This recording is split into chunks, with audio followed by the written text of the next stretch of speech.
So anyway, we're live with Lisa Voronkova, co-founder of ComeBack Mobility, and she's going to walk us through kind of the origin story of ComeBack Mobility and the technology. And raise your hand if you have a question. You can physically raise your hand or use the little icon. You can also drop questions in the chat, and we'll just handing the mic over to Lisa. Welcome. Hi, so Happy New Year. And I'll try to make it as casual as possible today. And we also had a brief discussion with Tiger before that I would try to make it as useful as possible, like sharing our experience with this project. So if you have any specific questions, just feel free to interrupt me. I don't want it to be like a lecture or something. Tiger, you mentioned that we are pretty young. In my opinion, we're not really, because we already work it for 3 years, and it's first medical device for us. So if I knew about how long it takes to take medical device to market before, probably I would not start this business and I would not commit to this project after all. But you and everybody else. Okay. Don't feel bad. So yes. Yes, thank you. So this is our website. Let me tell you the story. Like, we have an official story which we tell at every pitch, just because it sounds great. So our co-founder, my co-founder and CEO, Ilya, was a professional fighter, and also he had a couple of previous projects. He sold his project and decided to go after his dream to become a professional boxer in Thailand. So he went to Thailand and he got injured and went through the rehabilitation process. And that's how we came up with the idea. It's an official version. Now, the truth is that he managed to find an investor, and he said, like, okay, I have a couple of ideas and we have to test them. So he contacted me because I had previous experience in hardware devices, but wellness devices. And we tried to figure out what would work and what would not. So our first idea was to create a tool to measure way of walking for kids with cerebral I'm not good in pronunciation. So we tried to produce a couple of prototypes and they were working. However, I understood that it would be really hard to scale this device. And meanwhile, in the same time, we were trying to test another hypothesis, which was the measurement of a gait after the leg injury. How we got with these ideas, we just talked to a couple of doctors.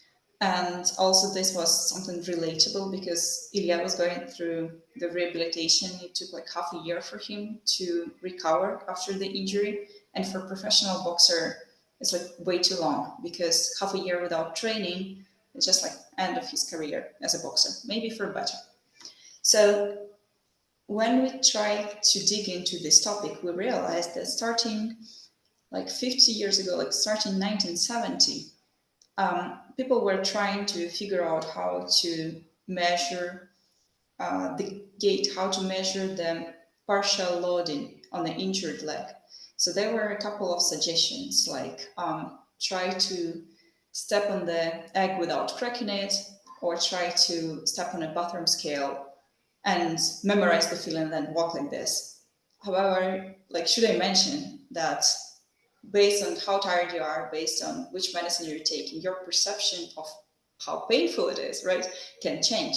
So you cannot follow the rehabilitation correctly. You cannot walk with like 20% of your body weight put on an injured leg, like for a week. Also, another thing that we also discovered in the process is that our body is not trained to do this type of activity. So the moment you sit, you forget how to walk again. So we tried to understand how to solve this issue, and our first guess was to put sensors on the leg. And we noticed that a lot of people try to do the same. But after all, it's not that scalable, because you cannot reuse it, like you cannot use it after someone else.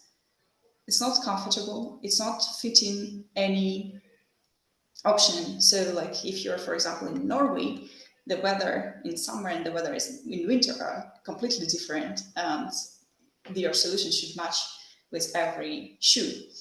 So we decided to put the sensors in the crutches, because there is a moment when you walk where you distribute your weight between crutches and assisted leg. So this solution happened to be way more scalable and way more easier to execute. And we also noticed when we were applying for patents that a lot of people thought the same initially, that they put the sensors on the leg, but we made our research and we never found someone who succeeded with this solution to the market. So all these solutions with the sensors in the insole, specifically for the purpose I'm sharing right now, specifically for measurement of partial weight bearing process, were not scaled to the market. They were just designed. So for practical reasons. So we were working on this project starting in 2020. We executed with the first batch fairly fast. So by the end of 2020, by the end of the year, we already had a couple of patients. We had the solution. So how it looks, there's an application for the patient, an application for the doctor or physical therapist. It depends on the medical system in the country you are trying to address. So one patient, like after the surgery or after the injury, comes to the doctor says, okay, you should put, like, let's say 20% of your body weight for the first week, then 30% for the next week, then 50, and then maximum weight. And the patient would receive the entire program in the app. He would attach these devices, like we have the smart crutch tips, smart crutch adjustment, to the bottom of the crutches they use, and we comply with all the crutches because this upper part of the device is adjustable. So it can be bought for cane or for crutches, doesn't matter. Any crutches, not for walkers though yet. And then the patient would receive visual indication.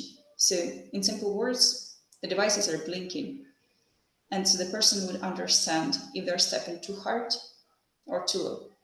We made a satisfaction study and validation study. And in the validation study, we proved that we can provide 80% compliance with the partial weight bearing with our devices with indication versus 20% usual compliance without indication. Because when patient is not observed by PT specialists, they are like forgetting how to walk. Another important moment we noticed is that when patients are using our devices, they're feeling more confident because they know, after all, are they doing well while walking or not? Like, can they walk as it was prescribed? So Or not? Lisa, so Yes. just to clarify, so there's a light on the sensor and Correct. the patient can look down and see the lights either red or green or something like that. Yes, usually they're looking down anyway because, again, they're trying to be very careful. So when you walk on the crutches, you look down, you're not walk like normally, Yeah. looking straight because you're trying to be very careful. You're not used to this process. Yes, we also tried a sound indication. We tried vibration. Vibration was not working at all. I mean, for the purposes we were expecting. And sound indication we're using sometimes during the training of the patients inside the hospital. So you hear sound from your phone, which says, like, basically step harder, step softer, or silent when you're doing great. And so that's how PTs are proceeding with the training now in the hospitals we are working with. So it's also actually good result because our competitors in this field are, as I said, scales. Sometimes it's like squishy toys, like dog toy. So they are trying to understand the sound of the step. Sometimes doctors just like putting the hand under the leg of the patient and saying like, okay, oh, it's too hard. Don't do that. So this training of the patient usually takes 40 minutes versus 6 minutes with our device because it's easier for people to understand how to walk. Now, fun part. Now let's talk about business, because this was like just the lyric. I also want to mention that we are obviously from Ukraine, so we started in Ukraine, but then war started. I actually have a couple of pictures to show here that when the war started, our engineers were in the shelter and were working from shelter. So that was like insane experience, I would say. Here, so there are like our 3 engineers who went to serve, and that was our office by the time of the war. And also here is like some pictures, like there was our office in normal times, if you can see a bit better. Yeah, that was me working with my dog. And so yes, as I said, we executed with the device pretty fast. We had a really good engineering team. So as for like, usual risk with the hardware startup is that you cannot execute. Well, we managed, it was fast. We already have contacts with the production. Like we all had the team and engineers all set. And so we had the devices, we had the application. It was not buggy, it was working. We were solving this issue. And now we face the question, who's going to pay for it? So yeah, let's discard this part when we were all stressed because of the war. So it took about half a year for all of us to adjust to this new reality. And luckily enough, before the war started, just a couple of days before, me and Ilya left the country. So we're now based in New York. It was just honestly good luck for us. But also like Ilya is very into this, karma approach or destiny approach. So he said, okay, maybe we were meant to be. So the universe is just, not letting us to shut down the project. So the question was, who is going to pay? And that is something that we are trying to sort out by now, because we tried a couple of guesses and just now we understood how much money are we saving for the insurance companies after all. And I think that is something that we should have focused way before, again, if we knew. So if I would start my next project and it would be also related to healthcare, I would start from here. Thus, for me, it was not obvious in the beginning. So I was working with the wellness devices and it was pretty obvious how to sell. Like you can sell to the corporate, you can sell B2B, B2C, not a big deal. So how we sorted out how much money I was saving. As you mentioned, Tiger, during the previous call, Mark told me about the workers' compensation. So we're trying to understand how much we can save if we would speed up the return to activity from the patients. And what we sorted out is that if they're following the prescribed protocols with our devices correctly, then we can speed up the recovery up to 6 to 10 weeks, depending on the diagnosis. However, what we also noticed is that there is a couple of other parameters who are also affecting the outcomes and the money, which are quality of life, which can be like measured, quality of sleep, amount of medication which is used by the patient, pain level, which is similar to quality of life, but not exactly. As I mentioned, return to duty, return to work. But the most important is the secondary operation, like reoperation in general, or infection or any complication that can be a result of from rehabilitation process. So what we noticed is that there are a lot of studies once we started to work in this direction that are proving that okay, my favorite article about rats. So they took 40 rats, they distributed them into 3 groups and brought them legs. A lot of fun. I think it's an amazing article. So look, now they took first group and made them run every day with the broken legs. Second group, they made them swim. And third group were just like hanging there without any activity. And then they tried to see what was the best result in the rehabilitation for them. So depending on the focus, like there were like a couple of parameters. There were either swimming or running, but never never resting stage. So the more activity you put, the better the bones would get together. And so in a couple of traumas, if bone is not, how to say, like it's non-union, right? So when you experience non-union, the bone should be broken again and operated again, and it means like second surgery for the patient. But now let's talk about money. What we also noticed while talking to insurance companies is that a lot of them are moving to bundle packages. And so it means that if you're getting paid for one diagnosis, then reoperation would not be covered. So it would be more beneficial to hospital to have proper rehabilitation for the patient. So where we are now, luckily enough, we were selected to Techstars. We went through this acceleration program, and we started conversation with a couple of insurance companies. As you, Tiger, mentioned that what kills you is a lack of focus.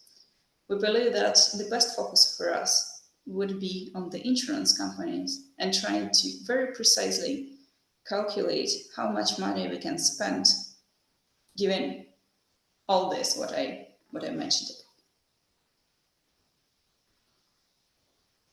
So let me try to figure this out. So what other products do insurance companies pay for that reduce a return to surgery or improve quality of life or less pain meds? What are some corollary products? So that's another issue we're facing. What I believe is very bad for us. You mentioned that we are the only solution on the market, and that is true. Because if you were talking about, let's say, X-ray, right? You have an X-ray machine and you have a HCPCS code for this machine. So you're getting reimbursed for every use of this. We have to obtain our own HCPCS code because we don't have a similar equipment. Now they're using just scales, or as I mentioned, toys, as a competition to us. There's no similar device. So to prove that, we're trying to launch a study with a couple of universities and hospitals whom we just walked in and tried to persuade them that would be really fun to make this research with us, to show that we actually can bring some better outcomes for the patient by using our device. Once it would be done, probably we would obtain our HCPCS code and then get paid per use. Because for now, what we can do is just a revenue share model, which is not scalable enough, in my opinion. And so one of your early customers is HSS. So HSS, they can't do anything without doing a clinical study. So everything's a clinical study. So what are they asking you to do, Lisa? We have an ongoing study with them. So we have a list of diagnoses, and for each of these diagnoses, we have a list of outcomes. And we cannot have a study with multiple outcomes. So we have to have one prior outcome and then secondary ones. We're trying to distribute the diagnosis between a couple of hospitals. So HSS is taking one specific diagnosis, then Kaiser Permanente, who's also our partner, using another diagnosis, and so on. So we are trying to complete this study in 2 years, because we honestly started with this specific study just 3 months ago.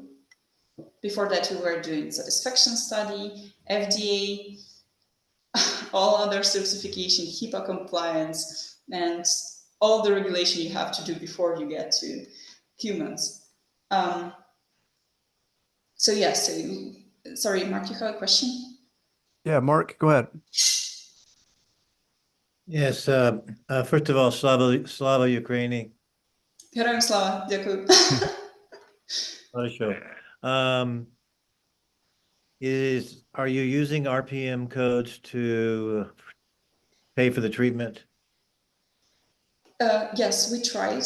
So we have 3 codes that can be applicable for us, but we still didn't sort it out how to make it like scalable enough. So we can use these codes as a revenue share model only, because we cannot charge for the equipment yet.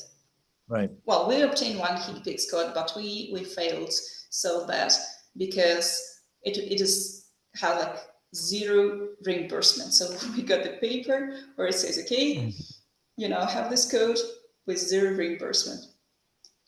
Good luck. The RPM codes reimburse pretty well. So that would be a good revenue stream, it would seem to me. Are you familiar? There's a Canadian company out of Montreal called EQ Balance. They are a neurological company, and EQ balance, okay. yeah, and they use RPM codes for their application for patient stability. Because the number 2 reason for readmission after total joint replacement is they fell down. And so it seems to me like the RPM codes would be a pretty good revenue stream. You say you are using them at this time, the remote patient monitoring codes? Yes. Yeah, okay. And we have remote. Are you familiar with another Canadian company called Emovi? EMOVI? Yes. Yeah, their work with biomechanical parameters for stability and movement and for function seems like it would go very well with, I mean, I guess I'm bringing these up to tell you that there's certainly a great awareness in the market that this post-operative regimen of recovery is more important than people give it credit for. That is true. Yeah. What we noticed also is that when we get into the conversation with the insurance, they're asking, but did you guys ever research with your device? I don't know, maybe we are doing something wrong. So what we are trying to show, like if you go to our website, you can see that we have a couple of articles published to prove the point we're making. However, when we are in the conversation with the insurance, they are all asking for our own research. So lately, I have a feeling that we're not a business, but research company working with all this like numbers and research procedures. And I'm not sure if it's like a mandatory. And are we making some mistake here after all, or like easier way? Yeah, I mean, this is a classic thing where you startup focuses on the technology first, and they figure that out, and then they figure out product market fit and business model later on. So this is classic. John's got a comment or a question. Yes, thank you, Tiger. Lisa, this is great. Very interesting to hear. I wondered if this is just kind of a general question, a little bit off of reimbursement, but I wonder if you find in the marketplace that there are some adversaries to your technology, such as like maybe physical therapists, because your device will reduce their billable hours, it will reduce that part of the process of injury recovery. One, I wonder if you experience that or you suspect that, and then 2, how do you plan to work around that and find the right stakeholders within the insurance companies or others that will see the value and be willing to pay for it? I wondered if you were running into unexpected hesitancy in the market. Yes, so it was pretty unexpected for us because our idea was to go to PT clinics and say, hey, we have a solution for you, and it would be very beneficial because we're going to reduce the amount of money that you can receive from this very patient. So they said, okay, yeah, very good, thank you very much. So the couple of people who agreed to use it first then stopped prescribing it, and then we figured out that actually they're not happy with this because they would reduce the number of visits for the patient to this specific clinic. I don't want to sound evil, It's just it wasn't unexpected for me in the sense like we should have focused on this money aspect first. That's why talking about the insurance, I believe that it would be easier to prove that we are the good solution for this, because for this, I mean, for humanity, for recovery, because we already figured out that we can save a significant amount for money for combination of these complications that can occur after wrong rehabilitation. And so insurance would likely care more of that. Also, patients care more, like care about their own rehabilitation. What we noticed is that, like, I was again talking to Tiger about it. Oh, thanks, Mark.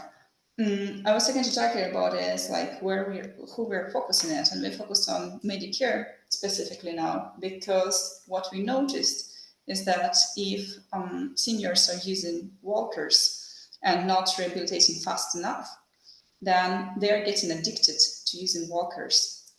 And so we want them to use crutches and rehabilitate faster and stay active faster. And that's another point we're trying to prove. But once we distribute all our 10 diagnoses that we choose between the hospitals who are willing to partner with us, then we would go into the second research, which would prove comparison of walkers and crutches for senior care. Got it. Go ahead, Ted. Yeah, Lisa, are you familiar with a company called TrackPatch as a wearable for total joints, or they even have a spine division? I'm curious if you kind of looked at their, model. They're collecting data attached straight to the joint to kind of measure mobility and things like that. And I don't know how that business is going. I've just kind of became familiar with it a couple of years ago, but is there a corollary to what you're doing with your, support mechanism and what they're doing as a wearable? Or is that totally different? So we first of all, Tiger introduced me to a team member of the startup, and we had a conversation with her, and it was super useful for us. It's something that we haven't considered, but we started thinking of that we can actually measure every assisted step and understand this data. And it was exciting to know. So they're doing pretty well. They had exit in August, and also they're a team member of this BoneChat, if I'm not mistaken. Colleen Gray, who used to run TrackPatch Health, is a BoneChat member. Yeah. No, she was super nice to us. She took her time to talk to us a couple of months ago and told about her experience. And it was like very interesting to hear. So yes, we also were a bit unmotivated by amount of time every medical device is taken to the exit. So in their case, it was like significant amount of time, in my opinion. And so probably we would have the same or longer. So this is also kind of longer commitments that both of us were expecting for this project. But we're going to execute anyway, because it's really fun to see how patients are excited about the project. I've never seen such reactions before when I'm doing satisfaction interviews with the patients, whose opinion, to be very honest, not really matters in our business model, because unless we're selling to them directly, well, you understand.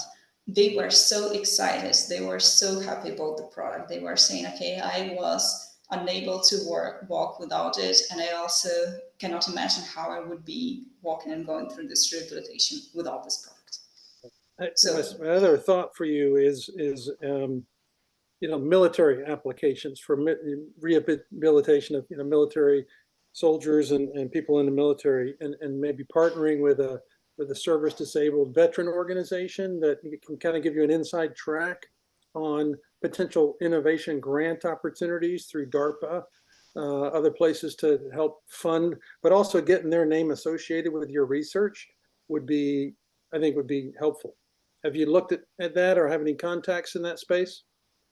So thanks to Techstars, we have a contact with a couple of companies who are introducing startups to Department of Defense. We have a tiny issue, is that we are Ukrainians, we are not US citizens. So majority of the grants are available for US citizens only, or companies are owned by US citizens. However, there are a couple of grants that are offered to friends of the US, which is Ukraine also. So we're trying to apply to these grants, and we received a big commitment from Ukraine. And now, I mean, because of war, we have a lot of injuries who would benefit from our solution. So we're trying to get into this program and prove that it would be beneficial, not only in our opinion, but but thank you. I would love to proceed here because I have a friend who runs a service disabled veteran organization that's very connected on the innovation cycle and taking new technology that's going to be his whole company is soldiers that have been injured and are now applying themselves into the med tech industry. So it might be a good contact for you. I can send his information to you. Thank you. I got a question for you, Lisa. Are you using RPM codes or RTM codes? The remote therapeutic monitoring or the remote patient monitoring codes with it?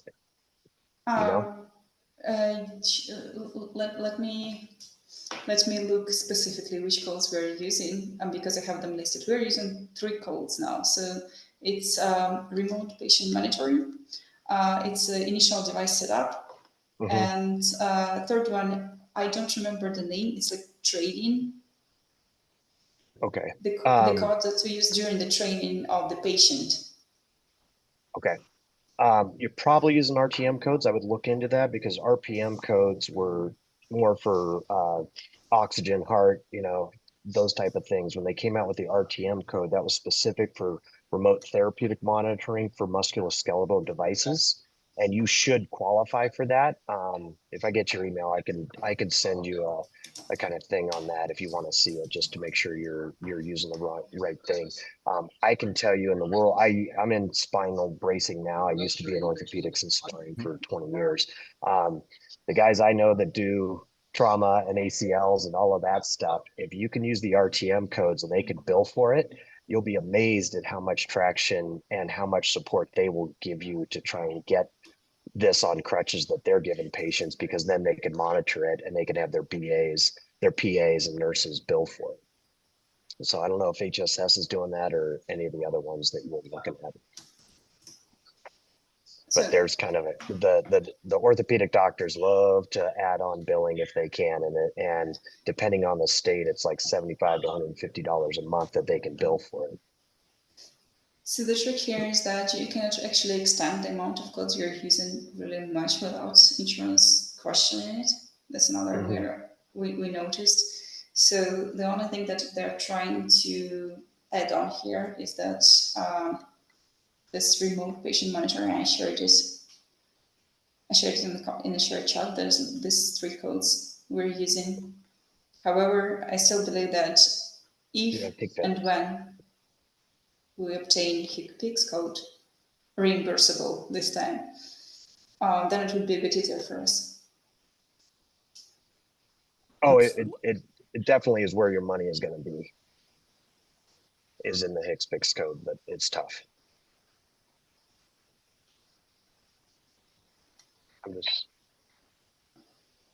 So, interesting.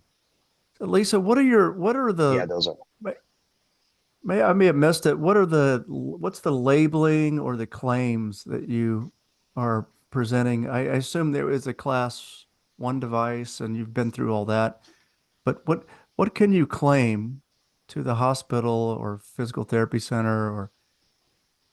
Oh, it was actually class 2 device. Okay. And we got an FDA approval, which we decided not to extend for next year, starting this January, because it's like too hard for us to keep these payments, and we don't see a point for the following year to keep up with an FDA. But we started as a class 2 device, probably it was wrong. So now we consider maybe changing to class 1. What exactly do you want me like to Yeah, so the FDA, lets you claim certain language about your product, and it's very specific. You can't kind of go out of the box. You can't say it cures cancer, but you can say, it gives, I don't know, it gives a numerical number about the weight bearing on each step. So I'm not sure what, like at HSS, what can you say? When you present to HSS, what do you say that the product actually does?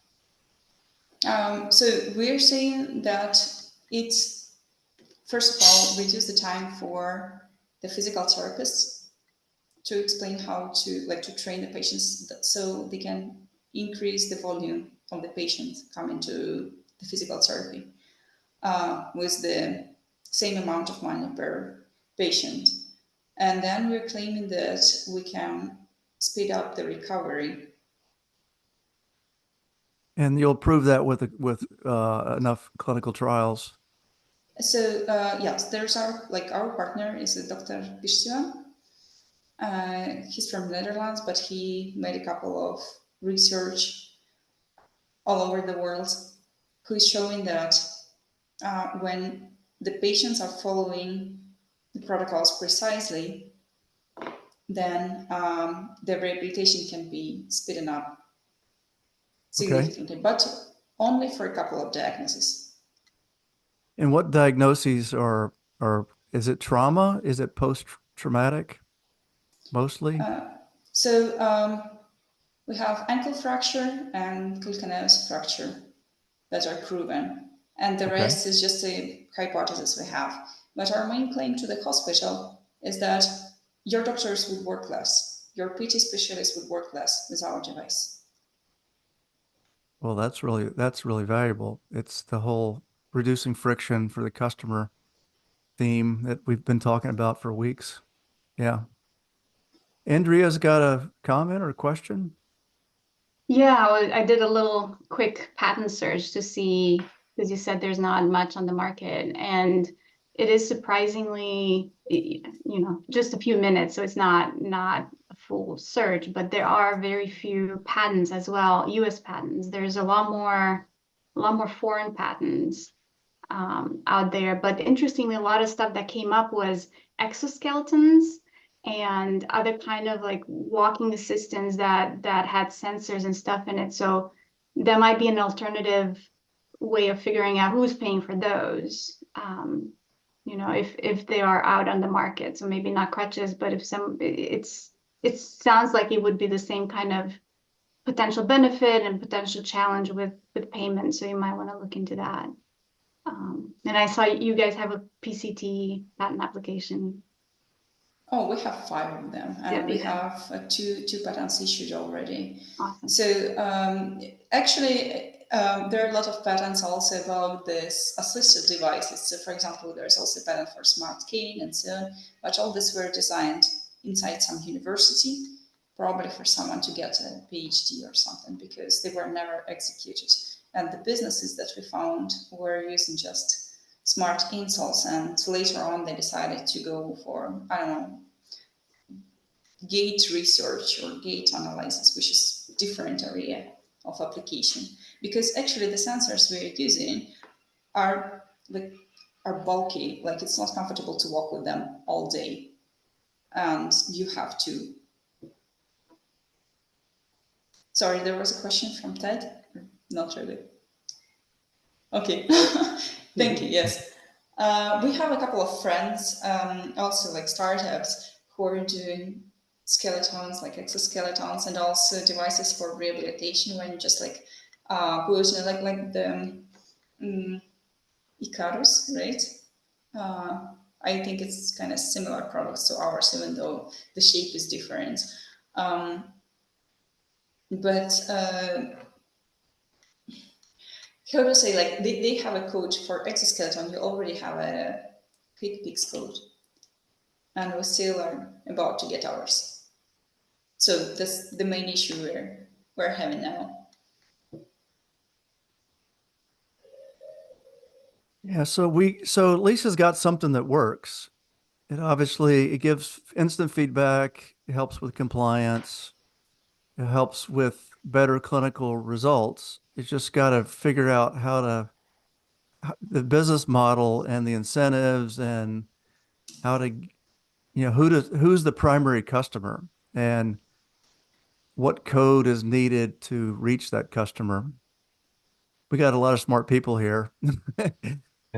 I I tell you what, whoever was tapped on the military, they you don't even need full approval. If it's less than $3,000, they can pay by credit card in the military, and you could get a lot of commercial traction if you get an advocate in a couple of bases. That could lead to, other adoption in that. But that's something I would look at. And research. You go to Walter Reed. That Yeah. they are driven to kind of put the latest innovations into on the veterans to show and collect data on that stuff. Yep, absolutely. Good suggestions. Go ahead, John. Thank you. And maybe this is just a statement of the obvious, so forgive me. But I know that it seems to me on the first pass is that the companies that are the payers, the insurance companies that are going to be motivated to reduce physical therapy costs and reoperation costs, all those things, and Kaiser, knowing that Kaiser self-insures, right? So they're paying for everything out of the Kaiser finances. Yes. Right? They would be should be very interested in this. And I guess maybe my question, if there is one answer, is I'm sure you're looking at what type of research that you could do quickly and effectively that you could then go to them and say, look, here's a 30% reduction in physical therapy time in calcaneus fractures or things like that. And I'm assuming that you guys are pursuing that, but is that seeming to work, or is the research too expensive and timely? What was the hurdle there? Oh, there's no hurdle, it's just time in general. So we have a mentor, Dr. Fang from Kaiser Hospital in California. And so he's an angel investor and also he's a surgeon. It was really easy to pitch him because he was facing this problem before and he understood the product instantly. So we came to this meeting and he was like, okay, I got it. I think it's cool. So we're trying to test one diagnosis there. So his specialization is ankle fractures. Mm-hmm. So we're trying to make this research. But as I mentioned, we're trying to target the percent of complications which would appear as a result of wrong rehabilitation process, right? Mm-hmm. So for that, we need at least 1 year per patient because the standard of measurement is that like after 1 month, after 3 months, half a year, and then 1 year. Because mm-hmm. a couple of complications may appear way later. So if it's not like, let's say, infection or something that you can notice right away, it would be noticeable after some time. So probably the biggest issue I have is just time. And also you have to spend some time to gather these patients, like to collect them and to start working with them. Yeah, and I don't know how financially painful that extended physical therapy and rehabilitation is to the insurance companies or to people like Kaiser, but I would assume that might be a quicker path. Like if you targeted reduction in physical therapy or rehab time, you might be able to show something there. But again, I'm speaking kind of uneducated in that space. So, but anyway, thank you. We don't know either. What we heard. Again, I'm trying to talk to as many directors of the plans as possible to understand what is, significant difference. What is that? How much is that? So the results we heard, like the answer we heard and we would have in mind is that saving $2 per person per month for the plan. So that's the number we're trying to address and see if we're actually able to save that much or more. Lisa, I'm sorry, what was the number you said? $2 per person per month inside the plan. Wow, we heard not much. I thought you were going to say 200. I was like, well, I still think you can do it, but it's only $2 per person per month. No, per every person, not per injured person. Yeah. Per person Right. It's inside the the plan. global amount. For the global, so it has to affect the global patient population, not Yes. just the people undergoing the treatment. Correct. Okay. And also another number we heard is like save at least 5 million per year per plan. But it was like from the open source, not from the private conversation. We were watching some conferences online and we're just listening to what they're discussing between each other. We ran So- into a similar problem where we were looking at partnering with University of Colorado, and they bring in United Healthcare. And so our brace is working great. We're keeping all these kids out of surgery, which is $150,000, $200,000 savings. And they said, you know, the savings per patient is massive, but the amount of total savings isn't as much as kidneys or, you know, diabetes, Wow. you know, Yeah. cancer, whatever, those type of things. So, and from what they're looking at, it was, okay, we've only got so many people that we can dedicate to partnering with these companies and trying to implement it and save money. They're going to go for the biggest bang for the buck for each of those people is what it comes down to. Regardless of what you're saving per patient, it's the total amount. That's really interesting. Yeah, it was very disappointing. I can tell you that. Yeah, and I would say a little frustrating as a imagine. potential patient, right? Right, because it you're like, was, yeah, yeah, you're like, and, you know, we've had a bunch of success with Blue Cross Blue Shield. You got to test the different insurance companies because United's a pain to deal with. Actually, on our commercial side, Blue Cross Blue Shield, we've had luck in 20 different states, so it just depends on the insurance company too. So Let me share how we're approaching this really quick. So sorry if half of this would be in Russian or Ukrainian. I mean, it's for our internal use. But here's the amount of diagnoses we're trying to target here. And here we have like cases per year, percent of complication which result in non-union, percent in delayed healing, and also we have a link for every number. So we're trying to sort out which would be the best, like the most interesting for us. Mechanical complications, pain, infection, and so on. By the way, it was surprising to me to hear that we can affect infection also. But the trick is that if you have stimulus to walk enough, and when you're not scared to walk and you walk as prescribed, the blood goes faster, to say so. And sorry, in simple words. And so the percent of infection goes down. And here we're trying to understand which research would be also doable for us, because for a couple of diagnoses, we need just too many patients. Like here is almost 1,000, which is impossible to reach. So we're just trying to see what we can actually do and where do we start. It seems to me, I'm no study expert, but it's more of you need an economics outcome study, not a clinical outcome study. You need to collect dollars and cents. You know, This we also have. Let me show you here. So good.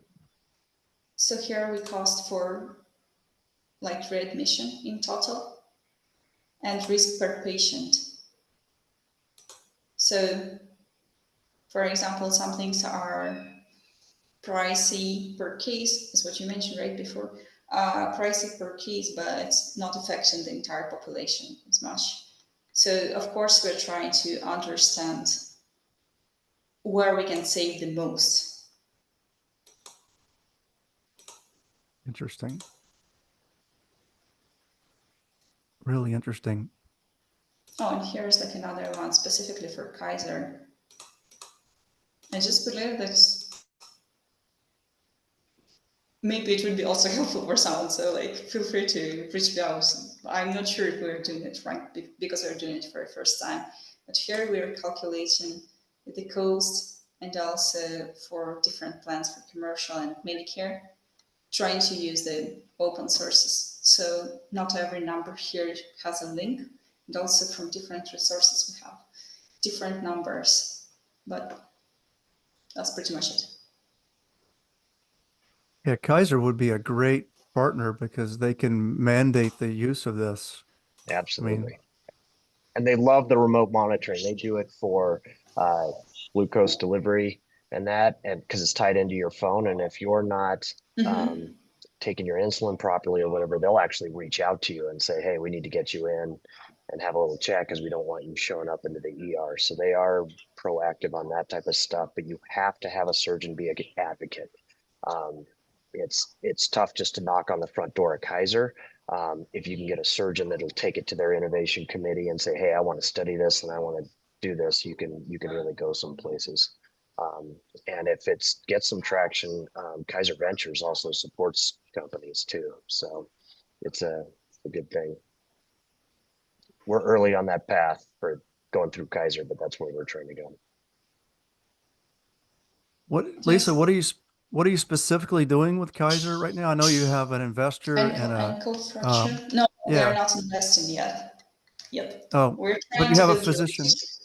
You have a physician investor who works for Kaiser. So again, he didn't invest in us. He's just our mentor by now. Got it. Again, we hope we would establish enough relationship with him because we would love to have him on board because of his expertise. And seems like it's a really good fit. But his focus is on ankle fracture. Got it. Well, any other comments, questions? Can you give a really short picture or video of how the device works, Lisa? Oh, sure, but yeah, it's on the website. Like the first video you see when you open the website. I can share the screen actually and show it.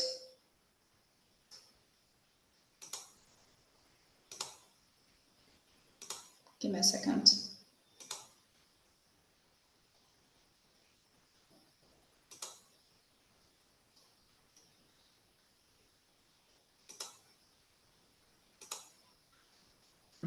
Oh, I'm not sure if I can.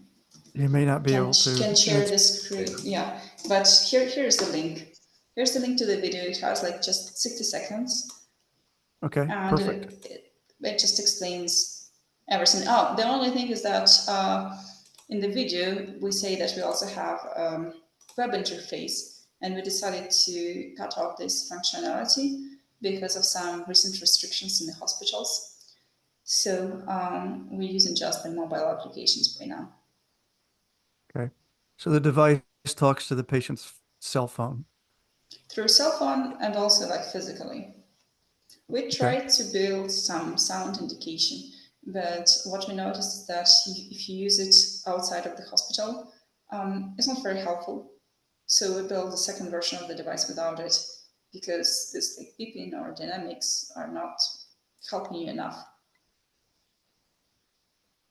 Got it. Are you issuing any reports to physicians like, okay, this patient is doing this much for, okay, just automated email, or how are those going out? You can download it from the application.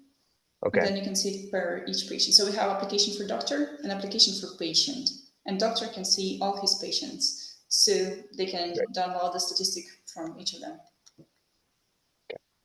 I saw you had, Lisa, an indication for chondral defect under meniscal repair. So, you know, I've got a little bit of experience in that, and I'm on a board of a company that is, attacking that problem.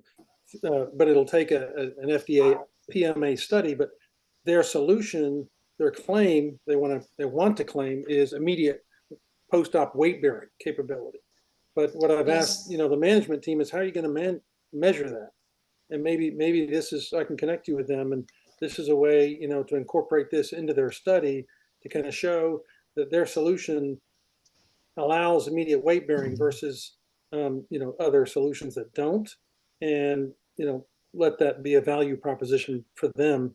And it's a big, I think there's quite a few numbers of chondral defect repair, and they're expensive. They're expensive procedures today. So this is that's true. That's actually another thing that we noticed. So can you imagine that protocols for the post-operation care were not changed for like 50 years? Why? Yeah. Because there is just no biofeedback device, no tool to understand how a person would walk. So Yeah. doctors are just prioritizing the construction safety over the speeding up the recovery, right? Yeah. Because they don't want a person to overload the leg without even knowing that.